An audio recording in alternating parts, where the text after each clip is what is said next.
Shalom, saudara yang dikasihi Tuhan. Saya berdoa saudara dalam keadaan baik, sehat, serta melimpah dengan ucapan syukur. Firman Tuhan hari ini, puasa Kristen yang benar. Sebelumnya mari kita berdoa. Tuhan Yesus, terima kasih buat hari ini. Hati kami sangat bersyukur atas kasih-Mu yang melimpah atas kami. Hari ini kami mau dengar firman-Mu, urapi kami Tuhan, supaya kami mengerti, terlebih kami menjadi pelaku firman Tuhan. Dalam nama Tuhan Yesus, kami berdoa dan mengucap syukur. Amin. Puasa Kristen yang benar. Puasa bukanlah sekedar rutinitas keagamaan ataupun perintah agama.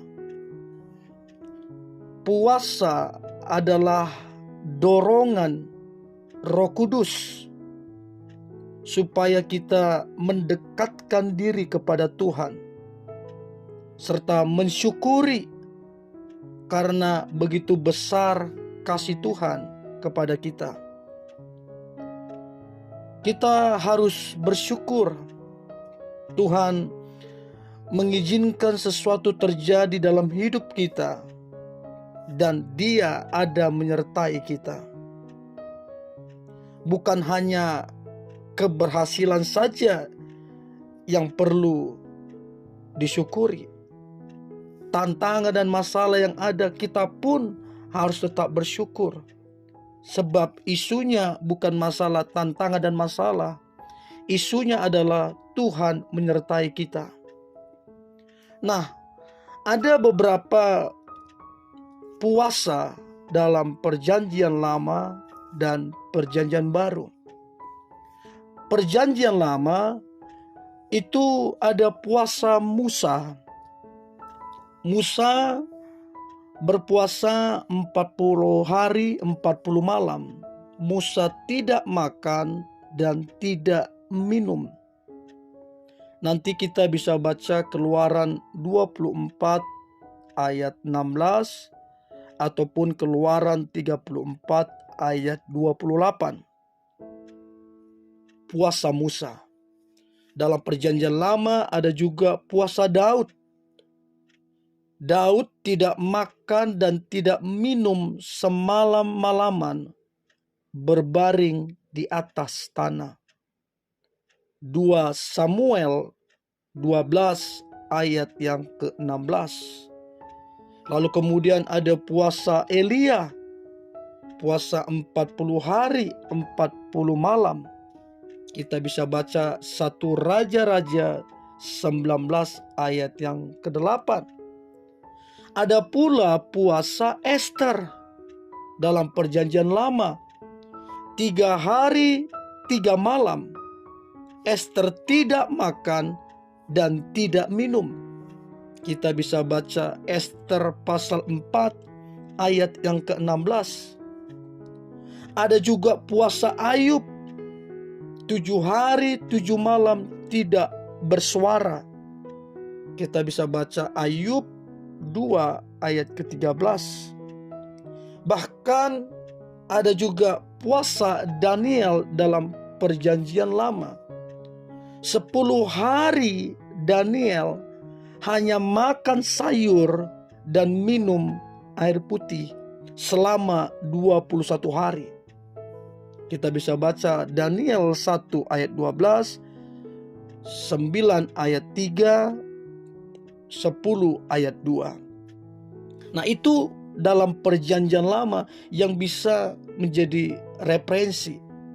Lalu kemudian dalam Perjanjian Baru ada puasa Yesus, di mana Tuhan Yesus 40 hari dan 40 malam tidak makan dan tidak minum.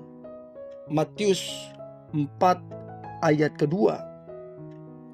Ada juga yang perlu kita ketahui, puasa Yohanes Pembaptis, tidak makan dan tidak minum. Matius 11 ayat yang ke-18. Puasa Paulus 3 hari 3 malam, tidak makan dan tidak minum, dan tidak juga melihat.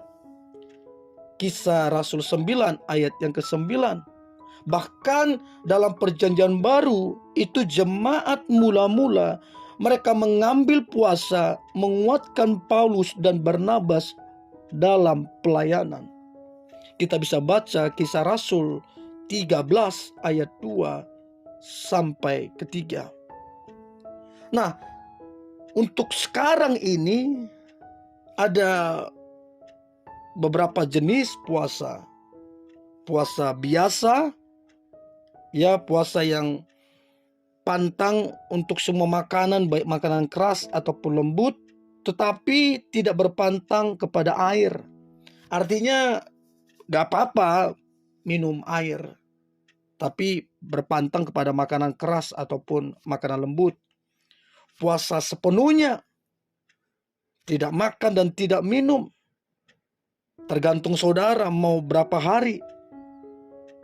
Ada juga puasa setengah hari, yang sekarang ini. Ada juga puasa 1 hari. Nah, saudara, inti dari puasa bukanlah masalah makan dan minumnya. Inti dari puasa bukanlah berapa hari puasanya. Bukan itu konsep atau metode yang menjadikan kita benar atau berkenan di hadapan Tuhan. Nah, kita harus tahu apa sih sebenarnya tujuan utama atau esensi daripada puasa tersebut. Nah, tujuan puasa adalah untuk kita merendahkan diri kita di hadapan tangan Tuhan. Supaya tidak ada kesombongan, supaya tidak ada keangkuhan, supaya kita tidak lupa diri, adalah merendahkan diri di hadapan Tuhan. Yang kedua, untuk kita peka, semakin peka dengan suara Tuhan melalui firman-Nya yang kita baca.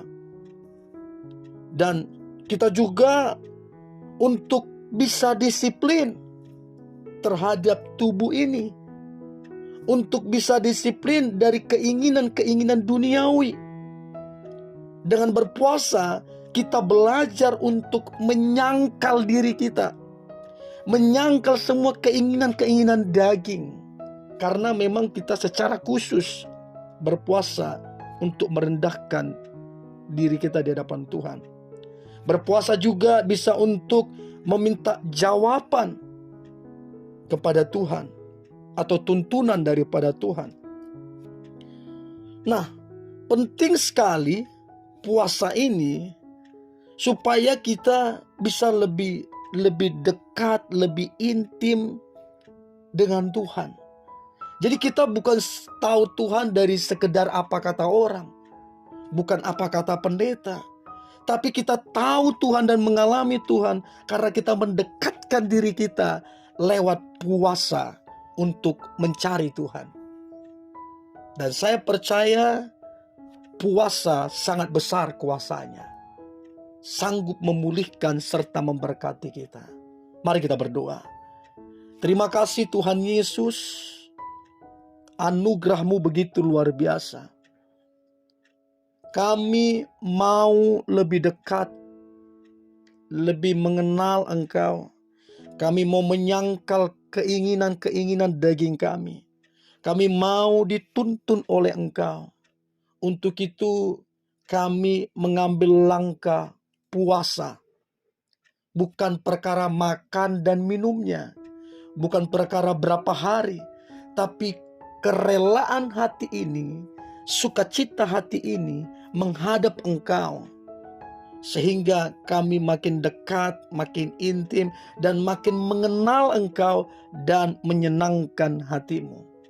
Berkati umat-Mu Tuhan, biarlah mereka mengalami kasih-Mu yang sejati dan mengenal Engkau lewat puasa. Terima kasih Tuhan Yesus, Hamba-Mu lepaskan berkat-Mu atas umat-Mu ini. Dalam nama Tuhan Yesus kami berdoa dan mengucap syukur. Amin.